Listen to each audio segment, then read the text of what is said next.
అంటే ముఖ్యమంత్రి హోదాలో మోడీ గారిని ఎన్నిసార్లు కలిసినా తెలంగాణ ప్రజల కోసమే కలిసిండు. వినరా? ఇప్పుడు కలిసిండు అనంటే దాన్ని సన్నిహితము అని ముద్ర వేసుకొని రాజకీయంగా డైవర్షన్ చేయడం కంటే ముఖ్యమంత్రిగా ఏ పొలిటికల్ పార్టీ ఉన్నా ప్రధానమంత్రిని కలుస్తారు. అది మీకు ఇష్టం ఉన్నా నాకు ఇష్టం ఉన్నా లేకున్నా ముఖ్యమంత్రిగా బాధ్యత అది. ఇప్పుడు నాకు వ్యక్తిగతంగా అన్నిసార్లు కలవడం నాకు ఇష్టం ఉండకపోవచ్చు మోడీ గారిని, కానీ ముఖ్యమంత్రి హోదాలో ఎన్నిసార్లైనా కలవచ్చు. ఆ జాగా ముఖ్యమంత్రి సీటాస్ ఉంటుంది కదా, దాన్ని మనం ఎట్లా క్వశ్చన్ చేయగలుగుతాము? నేను అదే అడుగుతున్నా. ఒక ముఖ్యమంత్రిగా ప్రధానమంత్రి ఢిల్లీలో తెలంగాణ ప్రజల కోసం అనేక సార్లు నిధుల సమీకరణ విషయంలో కలిసిండు, అది వేరే సబ్జెక్టు.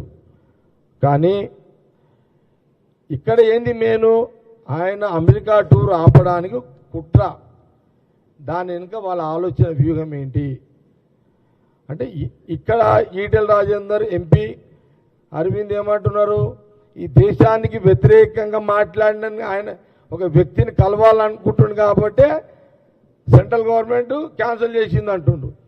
కానీ ప్రధానమంత్రి డైరెక్ట్గా మన శత్రువు నవాజ్ షరీఫ్ వాళ్ళ అమ్మకు తల్లి ఓకే, అది కామెంట్ లేదు. కానీ నువ్వు ప్రధాన శత్రువు పాకిస్తాను, నువ్వు భారతదేశం ఇంటెలిజెన్స్కి ఇన్ఫర్మేషన్ లేకుండా డైరెక్ట్గా దిగినావు, మరి దానేమనాలి?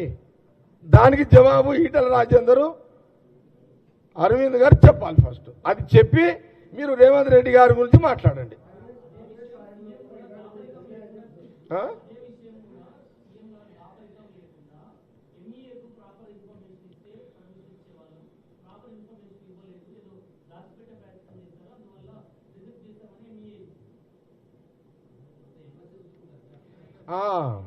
అమెరికా జనరల్గా ఎవరిదైనా పర్యటన సీఎంది ఉంటే, ప్రధానమంత్రిది ఉన్నా సీఎంది ఉన్నా అక్కడ ఎంబాసీ చూసుకుంటుంది.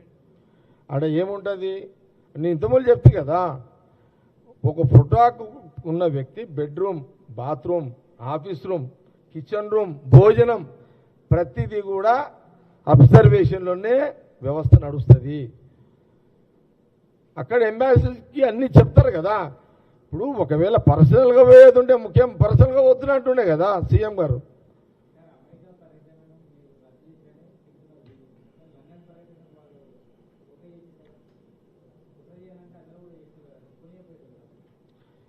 అది లండన్ ఎందుకు ఇచ్చారు, ఆడెందుకు ఆపారో ఇక మోడీ గారే చెప్పాలి. అది ఇక మనం ఎట్లా దాన్ని చెప్పగలుగుతాం? అది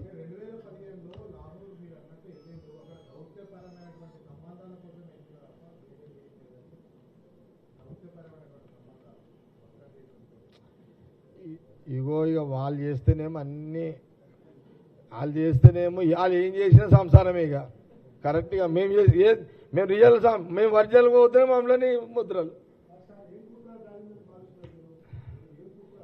ఏముంటుంది. ఇదిగో రాష్ట్ర విభజన తర్వాత తెలంగాణ 10 ఏళ్ళ టీఆర్ఎస్ గవర్నమెంట్లో ఆర్థిక వ్యవస్థ చిన్న భిన్నం అయిపోయిందండి. డబ్బులు లేవు,